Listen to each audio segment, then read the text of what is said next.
Programming on 90.7 WKGC and the Commodore Sports Network is sponsored by Sweet Bay. Sweet Bay is a bayfront village in Panama City that features parks, walking trails to the water, a future town center, and more. A community connected at the water's edge, Sweet Bay. More information about Sweet Bay online at sweetbayfl.com or 844-35-SWEET. This is Coach's Corner. Welcome, Commodore fans, to Coach's Corner, a production of Gulf Coast State College and the digital media program here at Gulf Coast. Want to thank the folks at Sweet Bay for underwriting Coach's Corner. And today's program is about the new women's head basketball coach, Cayla Petree. Welcome, Coach. Thank you for having me. So now, the first big question every Commodore fan or Lady Commodore fan is going to ask, you're coming into a program, Lady Commodores have won 19 panel conference championship, 14 regional titles, and 6 national championships. Won 3 of the past 5 national titles, and 4 of the last 5 Region 8 titles. Why come to Gulf Coast when you have a program like that in place? I want to win. In the eyes of many, many people, this is the most elite job in junior college basketball. And I just, with Coach Scoville still going to be on board, what a great opportunity for me to have a new challenge, to continue to have the opportunity and the resources to win on the national level, but to learn and grow from, quite honestly, the best to ever do it at our level. So Coach Scoville has done a remarkable thing. And over the past few years, you and Coach Scoville have become pretty good friends. How did that happen? Well, I've always respected her. I've always had her up on a pedestal. I've just respected how she's done things. She's won, but she's also won the right way. There's no one that has any more class or higher character, and no one that cares more about the kids in terms of making sure that they act right, that we prepare them for the next level than she does. And so just the respect factor, and then we played a couple of years ago at the national tournament down in Lubbock, and so just kind of grown from there. So, and we played, and we'll come back to that in a little bit. Coach Petree, overall record, 226 and 96 losses for your career. You were at South Plains. South Plains was a tremendous program, but let's talk about how you got to South Plains.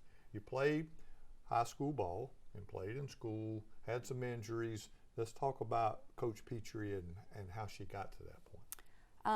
Grew up in a really small town. I'm a West Texas girl.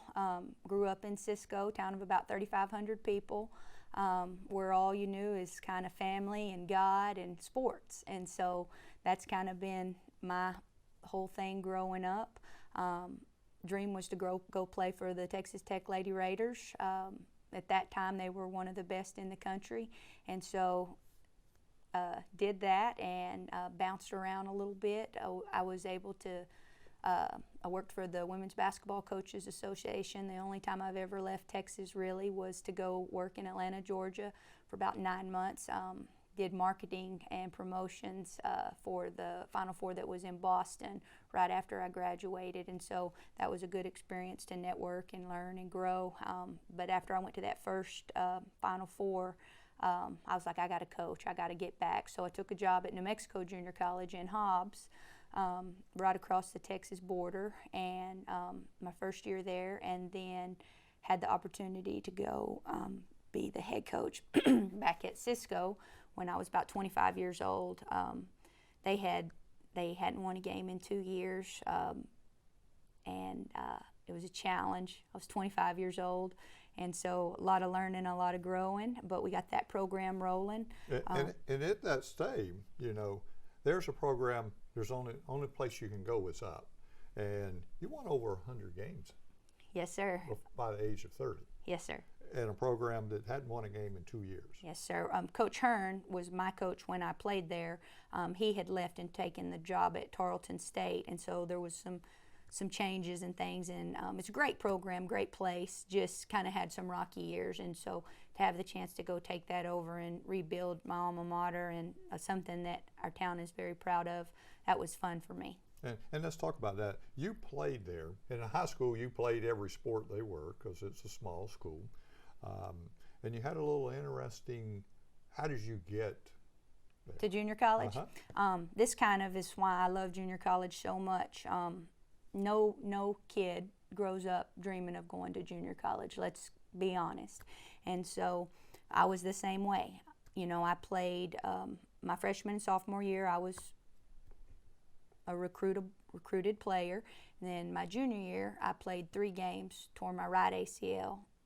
Pretty much the recruiting stopped. My senior year, I signed with Stephen F. Austin, and then played 4 games my senior year, tore that ACL. And so, long story short, went to junior college, went to my hometown junior college, and I was so hungry. I wanted to make it so much to the big time. And so there's a very special place in my heart for our girls. This is where you're at, this is where you want to go, and this plan right here in the middle is what we have to do to get you there. And so it makes me feel very, very good to help be a small part of their journey. And that's maybe that's why I've stayed at the junior college level so long. And so, and then you moved on, and moving up the ladder. So let's move assistant coach at North Texas after Cisco. I was 5 years at Cisco, and then I was 1 year at University of North Texas, and then I had the opportunity to be the head coach at Angelo State, which is NCAA Division II. And then South Plains opened, and in a lot of people's mind, that's an elite job as well.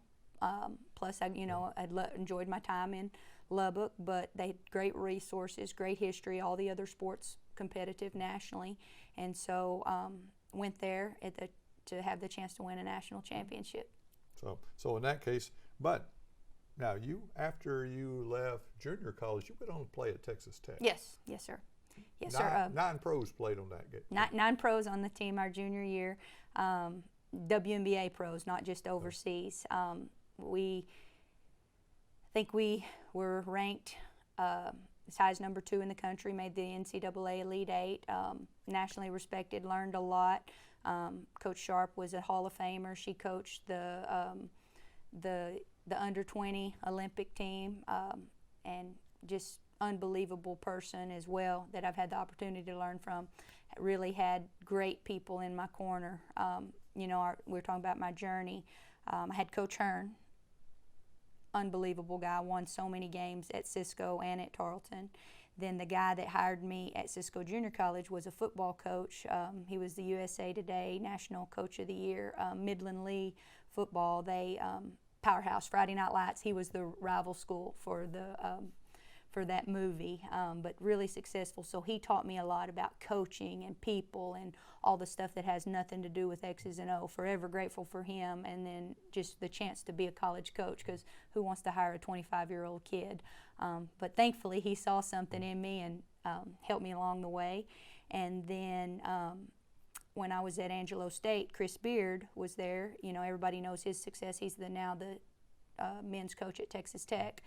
He worked for Bob Knight, and so learned a lot from him. And then at South Plains, Steve Green is kind of the men's basketball version of Coach Scoville. So I've always tried to surround myself with people way smarter than me, and as much as I like to talk and hear myself, I try to shut up and listen when I'm around people like that. And so just really taken so much from all of those type guys. And so you're learning, you played, you've been the player, you've been the coach, you've done the thing. What South Plains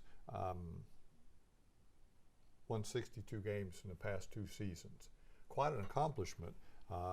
National Coach of the Year finalist 3 times, won the YLC in 2020, WBCA, NJCAA, and Hoop Dirt. There's a lot of accomplishments you have made while you were at South Plains. But let's back up the year before this season. Yes, sir. We played each other at Lubbock in a quarterfinal game.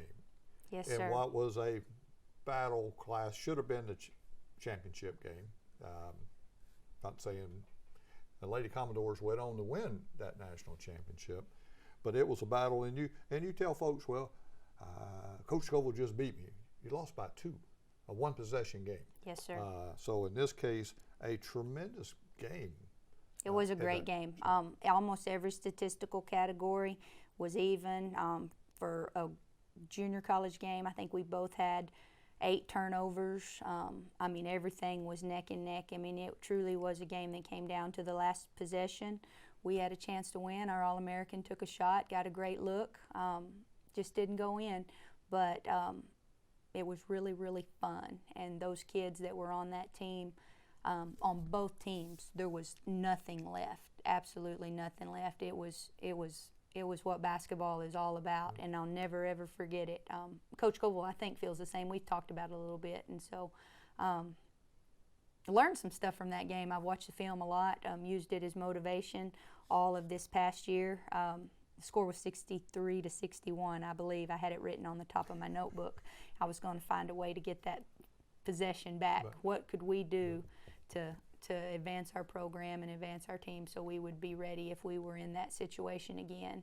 And so learned a lot, grew a lot, but it was really fun. Met you, that's where I met you. You guys were there, and afterwards we had the opportunity to have lunch, and we even talked about maybe you're the next Rooney Scoville. Well, I had no idea it would be. In our wildest dreams, we never thought that either. And when they made the announcement, Herman and I were texting each other back, and it was like, okay, this, that, and the other. So we never did that. We talked game after that. We felt bad because you had given everything and your players are giving everything. We won, and we were thankful we won. We're thankful we won that national championship, but we felt bad for you. Oh, that's part of it. It was heartbreaking for those kids. They gave, like I said, they gave everything, but everything works out like it's supposed to. The adversity that Gulf Coast, that team and Coach Scoville had overcame that year with the hurricane, with the death of the player, and to not be on campus, unbelievable. Just part of it. It's if anyone would have won it besides us, I was rooting for you guys. So in that case, that team just refused to lose. They had every reason to pack it in, and they didn't. Right. They just kept playing, and they would find it, and every night somebody else would step up, and they would do the things, and that was a special team coming out of it, especially with the circumstances we had. Now, this year, you lost one game. You were going in. Now, the setup this year would have been a little different. You'd have been on the opposite side of the bracket from us. You'd have had to play. I would have anticipated you probably would have played Northwest on your side, and we'd have played Western Trinity. Nebraska. There was Butler, a lot of good teams. So in this case, I'm picking the 4 teams left in the Final Four. You probably one game at a time, but I appreciate you saying that. And you would have beat Northwest. So now I'll get beat up about that. And hopefully we'd have beat Trinity Valley, and then we'd have had a true matchup. And you very well could have won your first national championship this year.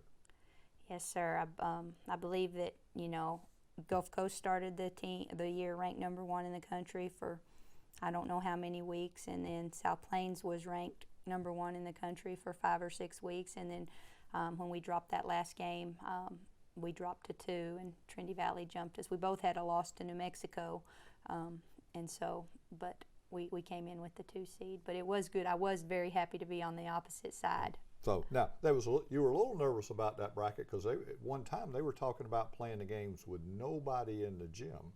That's a neutral floor for us at that stage. It's a home game for you if you feel that. Absolutely. Looking back selfishly, I was kind of mad thinking, this is the only one that this is hurting is us. I cannot believe that we're going to not have to play in front of anybody, and what we would have done to have that back and play. Never in my wildest dreams would I have thought this virus and everything would have went to this, but safety the most important. So I'll always look at the big banner up on the wall at the national tournament. They always have in the past national champions. So I'm guessing there'll just be a blank spot, and we'll never know. We'll never know who that is. But in this case, right now, you're coaching the defending national champions. No pressure. No pressure. Now let's talk about players, type of players. work ethic, and what do you look for when you're recruiting the player? I try to run our program as close to a Division I program with the standards and expectations as close to that as possible. And so obviously we need talent. We need talent, absolutely. We need Division I level talent. But on top of that, we very much value just the character and the work ethic. I don't want to be miserable every day putting up with a bunch of drama. I want people that are obsessed with winning. I want to surround myself with people on the same mission as me. And you'll see it on my social media. My hashtags always are win, graduate, and next level. Those three things are what we strive for. You can almost solve any problem if you keep those three things out in front. Win, graduate, next level. You know, we're trying to get kids to the next, get them scholarships to play. Obviously, we want to graduate, and we want to win at the highest level nationally. The one thing that I don't put on there is character. You got to do all three of those things while being a good person. Otherwise, you don't get the opportunity to do the win, graduate in Division I. So, future players, they're going to be good people. They don't have to be perfect. We're going to love them. We're going to hold them accountable. But they need to have a good heart, and they need to be about the right things, and that's basketball in their books. I tell people all the time, you know, do we have one of the nicest facilities in the country? Absolutely. Do we live in Spring Break Nation? Yes. Do we live on the beach? Absolutely. It's beautiful. Are our housing the nicest in the country, those houses? Yes. But that's not the reason you need to come. You need to come here because we're going to help you be successful academically, and we're going to help you grow as a player, grow as a person, and you're going to play against the best players in the country at our level. I think the Panhandle Conference is, I think it's the equivalent of maybe I'd venture to say a mid-major Division I league. Some of our teams, I think, very much could compete in those leagues, and I hope that doesn't make anybody mad, but that's how I feel. So we talk about your players, you recruit, style of basketball, like to press, like to run. So if I'm looking to come to Gulf Coast, what kind of style of play will? We're going to play fast, and we're going to play hard. It's not always we're going to play pressure defense. Doesn't necessarily mean we're going to get up and press like Coach Gaffney does every possession. I like winning more than I like being married to one specific style of play. But the trademark that you could look at is we're going to play extremely, extremely hard, very similar to how Coach Scoville played, the pressure and the up-tempo. Value skill a lot. We don't want to turn the ball over. We want to be unselfish. We want to share the basketball, very much team basketball. I tell our kids we don't want to play 1-on-5. We're not going to throw the ball into the post and watch one person go to work and 4 other people stand. We throw it into the post, and we've got keys that we're doing. Same thing, somebody drives, everybody reacts to what the ball does. Little bit of European pro style spread, ball screen action. It's really fun to watch, and it's one of those styles that continues to get better as the year goes on. Rather than set plays, we're teaching you more how to play basketball with some alignments, kind of like a football coach. So, court smart enough to see when the defense breaks down yes, and penalize it. Yes, and sir. So but basketball play trumps everything. We're not going to be robots. And in that case, that's hard to coach against because you can't draw it up and say they're going to be here and here and here. And so having a smart point guard that can absolutely. penalize somebody. We've got one of those coming in. We can't talk about her yet, but we're excited about her. We'll circle back there in a second, too. Panhandle Conference, Region 8, you come from out west, and what do you think about the Panhandle Conference play? Oh, like I said, it's the most respected league in the country. I believe it goes back and forth. I came from the West Texas region, West Texas, New Mexico. Every year,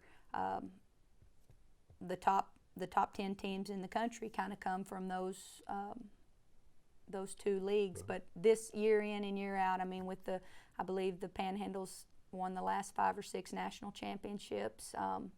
The top 2 or 3 are always ranked. But what people don't realize, one thing that makes it even more difficult is we're playing each other 3 times. Mm-hmm. And so there are no off nights.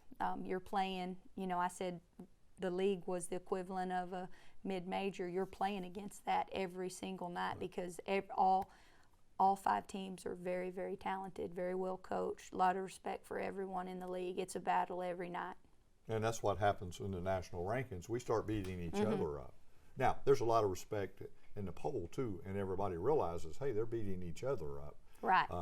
You know, and in our case, only 2 teams move on to the Region 8 tournament, when technically probably 3-4 of us, any other region in the state, may be still in the national tournament. I believe that they're in the process of possibly changing a couple of those rules.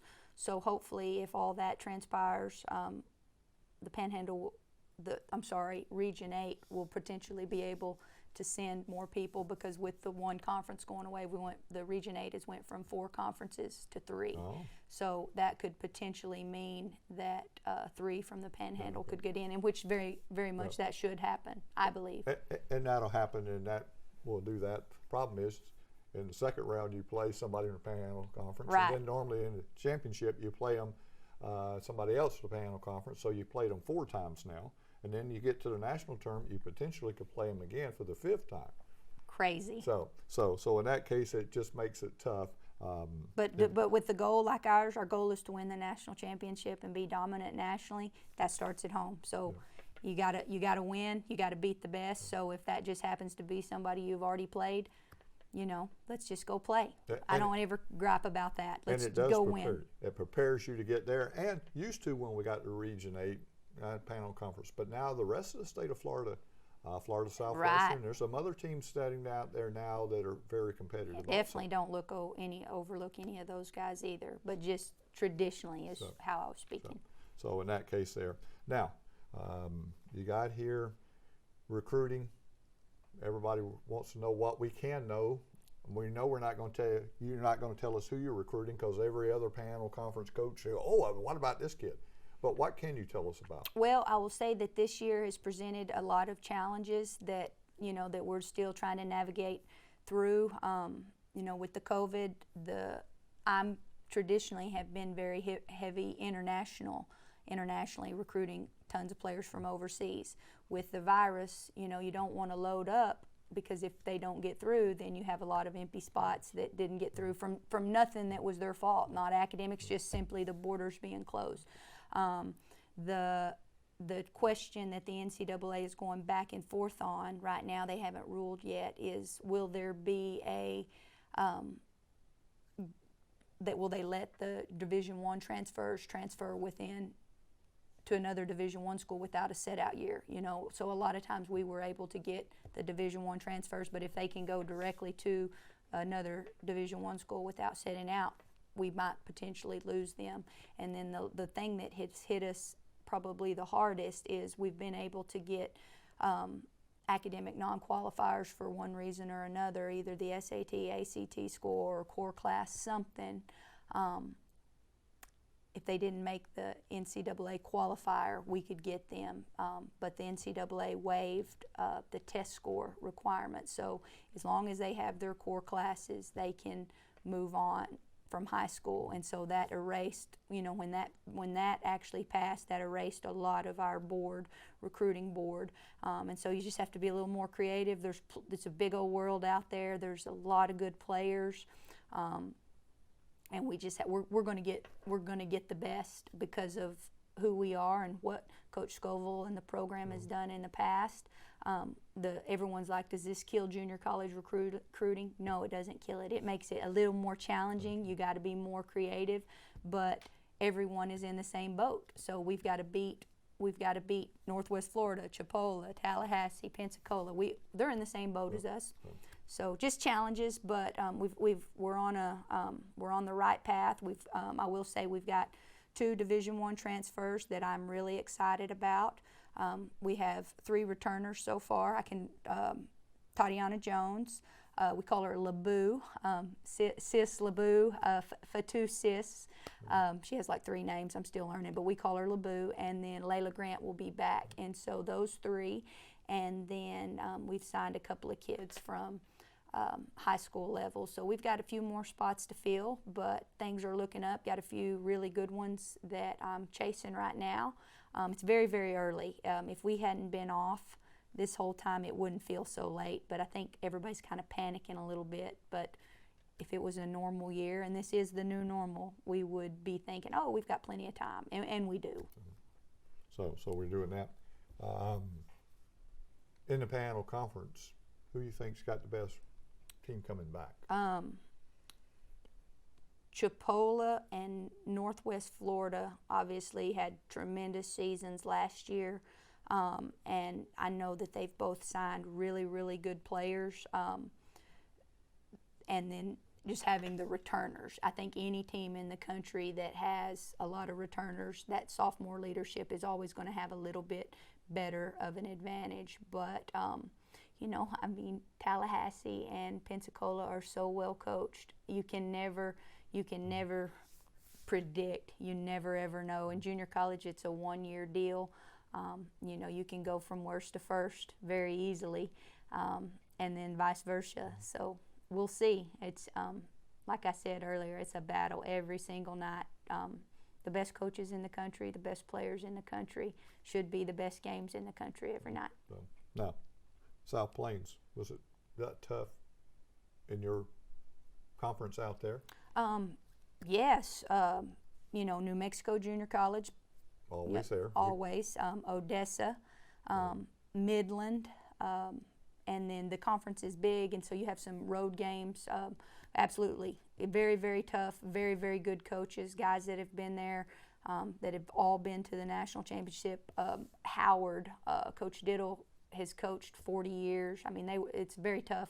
Just I think the difference here is, I think you could compare it, styles is what I'm saying. The Panhandle is kind of more like the SEC and the ACC in terms of athleticism and speed, and the Whack Jack is kind of like the Big 12. It's size and skill and physicality. So just a little bit different style of play, but all very, very good basketball. So now, let's compare Panama City to where you came from. Well, both have a lot of sand. Oh, that's true. Both have a lot of sand. One just happens to have those emerald green waters. So because I understand Coach Petree likes to kneeboard and go to the lake and do that. Now is it going to change a little bit that there's a Gulf setting there? I've grew up on lakes and rivers, floating the river, and I've always tried to go somewhere with the pretty water and the sand, and so I just got to stay focused. I mean, I can't go out there and have a big time. But no, I love all that stuff. I go to the beach a lot after work and just sit there, and it's so beautiful to me. But I'm definitely an outside person, so really, really happy that hopefully my family and all my friends will come visit, come see us. So in this case, Herman and I have been to West Texas, or Western Texas, and the people are really nice. Very nice people. Very, very down to earth, just good people there. Very good people. That was tough for me. South Plains is a great, great place. The best people in the world. I would not be sitting in this chair right now if they had not given me that opportunity. The best in the world. I needed another challenge, and I kind of wanted to spread my wings a little bit. I'm very much labeled a West Texas girl, but in terms of the people and the resources that they've given me, unbelievably grateful. And that was hard for me personally, just because I do love them so much, and I will always have a special place in my heart. So, but you'll have the Gulf Coast family. Absolutely, yeah. Making new friends. Making new friends, and we had a good crowd in Lubbock, Texas, and they travel and do things, and this is a wonderful place. I'm so excited to meet everybody. I've been here about 6 weeks, and everybody has been super welcoming, and you can tell that they love women's basketball here. I went to a restaurant the other day, and I kind of thought moving to the city that people wouldn't, know, and the lady recognized me and said, "We're so glad you're here." And I was like, "Oh, okay, well, thank you. I'm glad to be here." So that was neat, but I'm really excited to be here, and hopefully continue on with Coach Scoville's tradition and what all she's done and built, and make everybody proud. And so got that. when you and Coach Gaffney, this season coming up, hopefully is a normal and we play and we put people back in the gyms, but it can be super exciting for Commodore fans. I think I'm a little, I don't know, I shouldn't speak out of turn for Coach Scoville, but I'm a little fiery. I fist pump and I get mad. Everybody says I have two personalities, and so I think that'll be a little different on the sidelines. Coach Gaffney brought that excitement to the sidelines. And, you know, Coach Scoville had her style. Every coach has their style. You know, there's one of the coaches in Central Florida has to ice her knees after the game. I thought, never seen that before, but that's part of the game. And when your players step on the floor, you're in game mode and they're in game mode, and it will be exciting. We have a lot of fun, that's for sure. So, I really feel that our girls really like to play our style and work hard, and so then you get to kind of show it off. So, Coach, anything you'd like to say before we depart? Let's win number 7. Let's do it. Number 7. Let's go get us one. So, for Coach Cayla Petree, I'm James Baxley. Thanks for watching, Commodore fans, and we'll see you next time on the Commodore Sports Network. This has been Coach's Corner with your host, James Baxley.